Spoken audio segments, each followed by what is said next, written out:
بسم اللہ الرحمن الرحیم۔ شروع اللہ کا نام لے کر جو بڑا مہربان اور نہایت رحم فرمانے والا ہے۔ دوستو، آج ہم حضرت آدم علیہ السلام کی پیدائش کا ذکر کریں گے۔ اللہ تعالیٰ نے انسانیت کو سیدھی راہ دکھانے کے لیے بہت سے نبی اور رسول بھیجے، جن کی صحیح تعداد صرف اللہ ہی کو معلوم ہے۔ البتہ چند انبیاء علیہ السلام کا ذکر اللہ تعالیٰ نے قرآن مجید اور رسول اکرم صلی اللہ علیہ وآلہ وسلم نے احادیث مبارکہ میں کیا ہے۔ ان میں سے سب سے پہلے نبی حضرت آدم علیہ السلام ہیں۔ حضرت آدم علیہ السلام کی پیدائش۔ مفسر قرآن حضرت عبداللہ بن عباس رضی اللہ تعالیٰ عنہ نے فرمایا، حضرت آدم علیہ السلام کی تخلیق سے تقریباً 2000 سال پہلے اللہ تعالیٰ نے زمین پر جنوں کو آباد کیا۔ جب جنات زمین میں فساد پھیلانے اور آپس میں قتل و غارت کرنے لگے تو اللہ تعالیٰ نے ابلیس کو فرشتوں کی معیت میں بھیجا کہ جنات کو سمندروں اور جزیروں کی طرف بھگا دو۔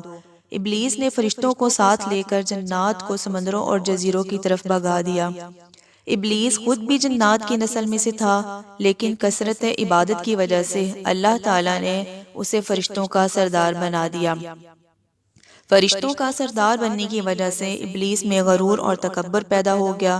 اس نے یہ سمجھا کہ مجھے آسمان و زمین میں اتنا بڑا مقام اس لیے ملا ہے کہ میں اللہ تعالیٰ کے نزدیک تمام مخلوقات سے افضل ہوں۔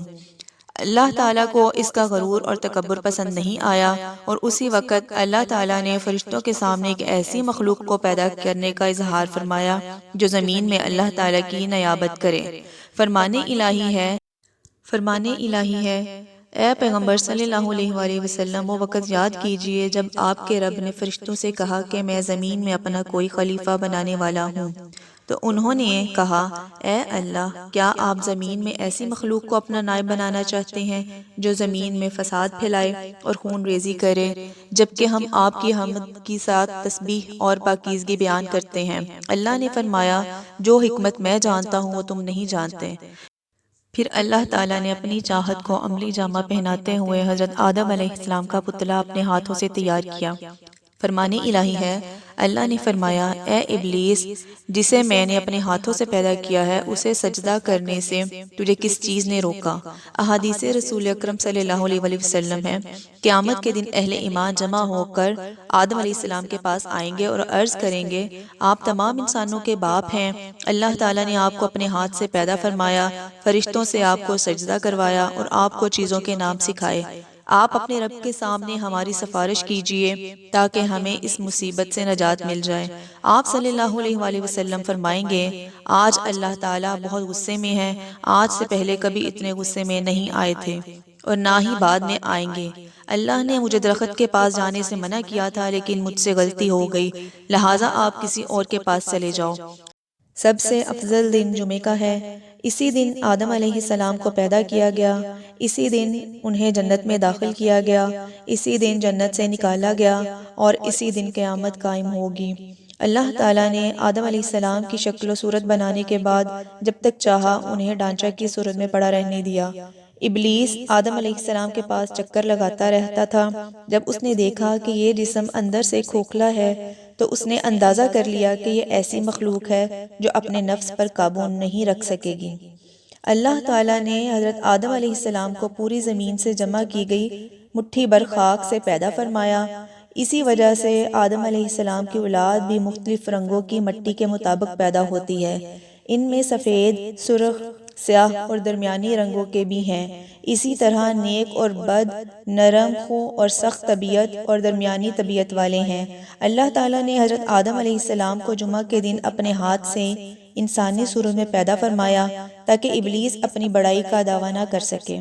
اس کے بعد کچھ مدت تک مٹی کے بنے ہوئے ایک جسم کی صورت میں پڑا رہنے دیا۔ فرشتے اور ابلیس اسے دیکھ کر خوف زدہ ہوتے۔ ابلیس گزرتے ہوئے اسے ٹھوکر مارتا، جس کی وجہ سے ایسی آواز پیدا ہوتی جس طرح مٹی کے بنے ہوئے برتن سے کسی چیز کے ٹکرانے کے بعد پیدا ہوتی ہے۔ اسی لیے وہ کہتا تھا، فرمان الہی ہے، اللہ نے انسان کو ٹھیکری جیسی بجنے والی مٹی سے پیدا کیا۔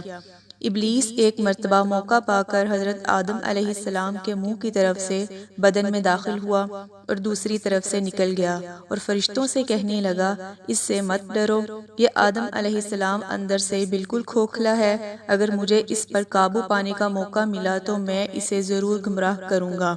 اللہ تعالیٰ نے آدم علیہ السلام کو پیدا کیا تو ان کا قد 60 ہاتھ لمبا بنایا۔ پھر ان میں روح پھونکی اور فرمایا جا کر فرشتوں کی جماعت کو سلام کہیے اور ان کا جواب غور سے سنیے، وہی تمہارے اور تمہاری اولاد کے سلام اور جواب کا طریقہ ہوگا۔ آدم علیہ السلام نے فرشتوں کی ایک جماعت کے پاس جا کر کہا السلام علیکم۔ فرشتوں نے جواب دیا السلام علیکہ ورحمۃ اللہ، یعنی ورحمۃ اللہ کا اضافہ کر دیا۔ جنت میں جو بھی داخل ہوگا وہ آدم علیہ السلام کی صورت پر 60 ہاتھ قد کا ہوگا۔